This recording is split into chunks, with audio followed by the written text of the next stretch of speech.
যদি আপুনি চৰকাৰী ঘৰৰ বাবে নতুন জিঅ' টেগিং ঘৰৰ লিষ্ট নাম আপোনালোকৰ আছে নে নাই কেনেকৈ চেক কৰিব। বহুত মানুহৰ কিন্তু নাম ইয়াৰ লিষ্টৰ পৰা কিন্তু কৰ্তন হৈছে। তো আপোনালোকৰ নাম আছে নে নাই আপোনালোকে কেনেকৈ চেক কৰিব পাৰিব।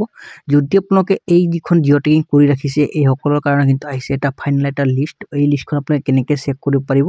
তো ইয়াতে মই আপোনাক দেখুৱাই দি আছোঁ। কিন্তু এনেকৈ কিন্তু বহুত মানুহৰ নাম কিন্তু ইয়াতে এপ্ৰুভ হৈ আছে। তো আপোনালোকে এই যিখন লিষ্ট আপোনালোকে চাবলৈ পাৰিছে ইয়াতে ৰেফাৰেন্স নম্বৰ ইয়াতে সাবমিট ডেট কাৰ জৰিয়তে আপুনি সাবমিট কৰিছে সেই ব্যক্তিৰ নাম আছে। আপোনালোকে ইয়াতে কিন্তু সম্পূৰ্ণ ডিটেইলছবোৰ আপোনালোকে ইয়াতে পাই যাব।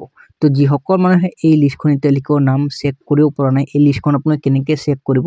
আপোনালোকে কিন্তু এই লিষ্টখন কিন্তু আপোনালোকে অনলাইনৰ মাধ্যমত চেক কৰিব নোৱাৰিব।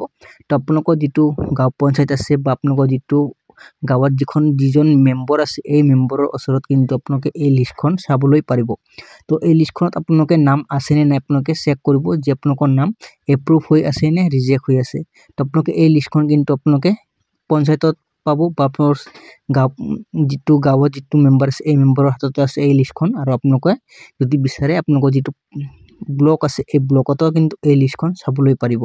তো এই লিষ্টখনত যিসকল মানুহে মানে জিঅ' টেগিং কৰিছে এইসকল কিন্তু ফাইনেল লিষ্ট আহিছে এইটো।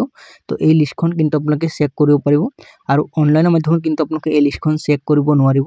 তো এইটো হৈছে বাক্সা ডিষ্ট্ৰিক্টৰ হয়। তো আপোনালোকৰ কোনটো ডিষ্ট্ৰিক্টৰ হয় কমেণ্ট কৰি নিশ্চয় জনাব। তো মই যদি পাৰোঁ মই আপোনালোকৰ ডিষ্ট্ৰিক্টখনৰ লিষ্টটো দেখুৱাবলৈ সম্ভৱ হ'ম। আৰু বহুত মানুহে কিন্তু কমেণ্ট কৰি ক'ব যে এইটো ফেক হয়। ফেক নহয় একেবাৰে অৰিজিনেল হয়। আপোনালোকে নিজে চাব পাৰিব। আপোনালোকে নিজে চালেহে আপোনালোকে সকলো কথা আপোনালোকে জানিব পাৰিব। তো এই লিষ্টখন আপোনালোকে নিজে চাব নোৱাৰিব। আপোনালোকৰ যিটো গাঁৱত যিখন মেম্বৰ আছে এই মেম্বৰৰ লগত যোগাযোগ কৰিব বা আপোনালোকৰ পঞ্চায়তত যাই কিনে আপোনালোকে যোগাযোগ কৰক যে আপোনালোকৰ নাম আছে নে নাই এই ফাইনেল লিষ্টখনত। তো এয়াই আছিল আপোনাৰ গুৰুত্বপূৰ্ণ ভিডিঅ'টো আপোনালোকক দিবলগীয়া। যদি আপোনালোকৰ ভিডিঅ'টো চাই কিনে ভাল লাগে চেনেলটো ছাবস্ক্ৰাইব কৰি ৰাখিব আৰু আপোনালোকৰ বন্ধু বান্ধৱীসকললৈ ভিডিঅ'টো শ্বেয়াৰ